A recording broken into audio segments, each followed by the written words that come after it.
On va parler de l'équipe de France. Ça tourne.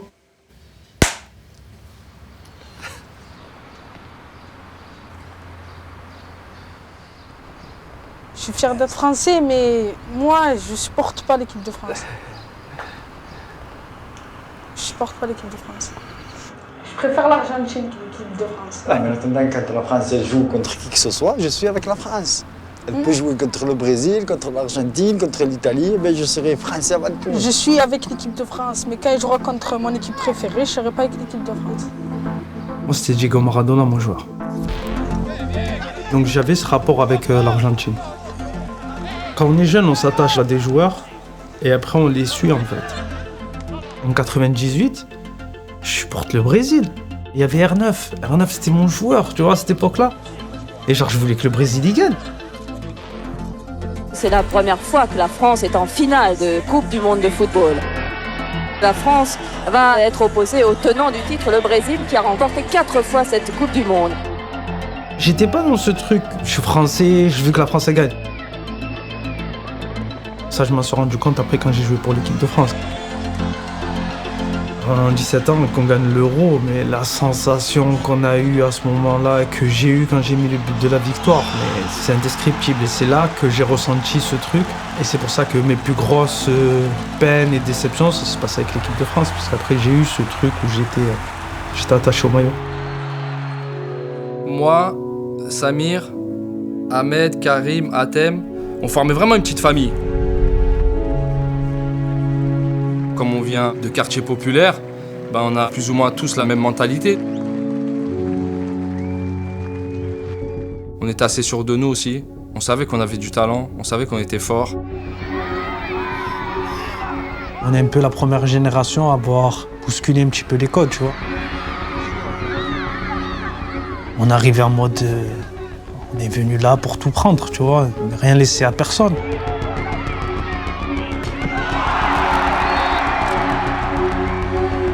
À cette époque-là, ça ne faisait pas partie de ce monde-là. Ils se prennent pour qui, ils se la racontent. Non, en fait, on ne se la raconte pas. On sait ce qu'on vaut. En même temps, on joue avec des joueurs qui ont 30 ans, 36 ans. Mais tout se passe bien. On continue d'aller en équipe de France. Samir Nasri a mangé le coup franc. En retrait,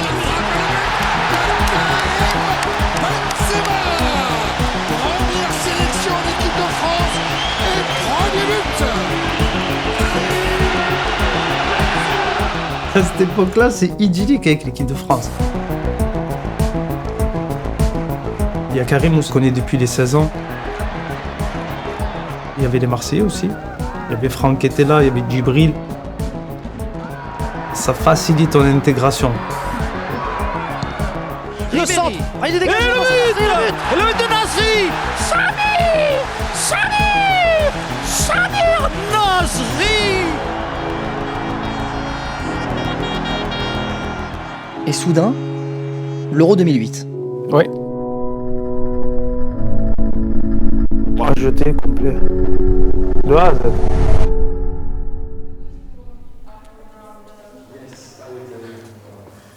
Putain, tout ça pour Samir? Sérieux? Quand on arrive en équipe de France, il y a quand même certains codes à respecter. Des fois, on a besoin de marcher un peu sur la pointe des pieds.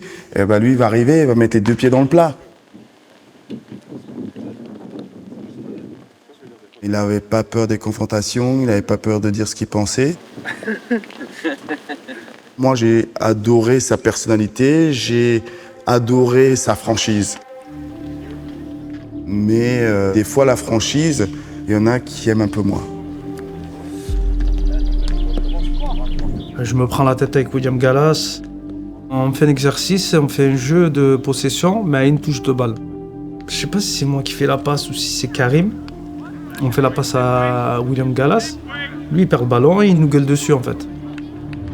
Et si tu as perdu le ballon, ne crie pas sur nous. C'est pas de notre faute à nous que tu as perdu le ballon. Tu voulais faire quoi? Te retourner, je lui dis, faire un passement de jambe, dribbler 2 joueurs. Tu peux pas le faire, c'est qu'une touche. Il me dit, toi, ta gueule, je t'aime pas. Je sais pourquoi tu crois que je te porte sur mon cœur, moi? Je t'aime pas aussi. De là, tout s'enchaîne. Il écrit un livre, il parle sur moi, il dit que je suis une des raisons de l'échec de 7 € à cause de problèmes générationnels.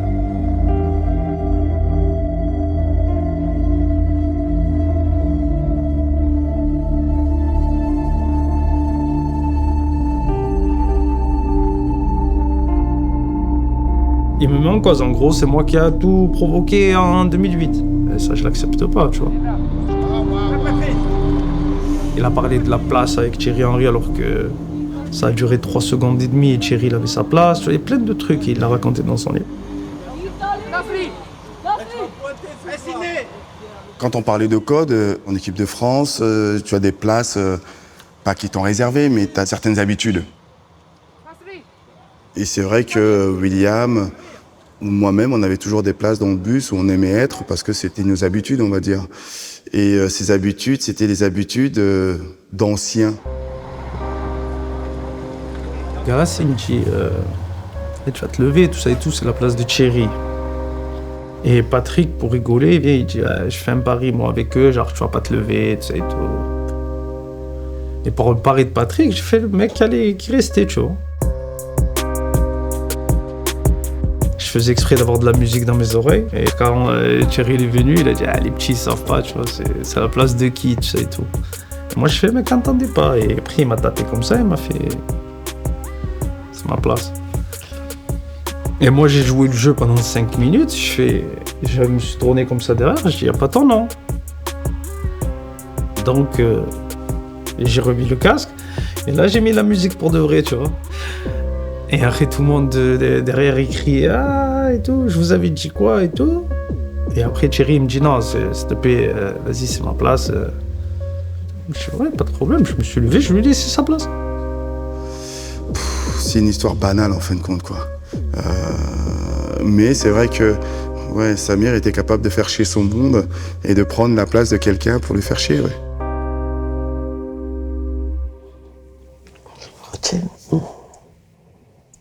Non, ça s'est mal passé. Ça s'est mal passé.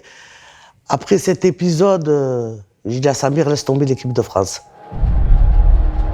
Laisse tomber l'équipe de France. Reste là-bas en Angleterre, c'est très bien. 6 mois après l'Euro, je signe à Arsenal. Après, c'est à Arsenal que ça a dégénéré avec William Gallas. J'ai entendu que j'étais une Kaira, j'ai entendu que j'étais un petit con. C'est moi, frère, J'ai entendu que j'étais le nouveau Zidane. Les journalistes ont fait beaucoup de parallèles entre vous. J'ai eu toutes les rumeurs possibles et imaginables en fait. Non, je le regrette pas. Qu'est-ce qui est vrai dans tout ce qu'on a pu dire de toi? Un peu tout, hein. Création, documentaire, événement. Dimanche 31 août à 21h seulement sur Canal+.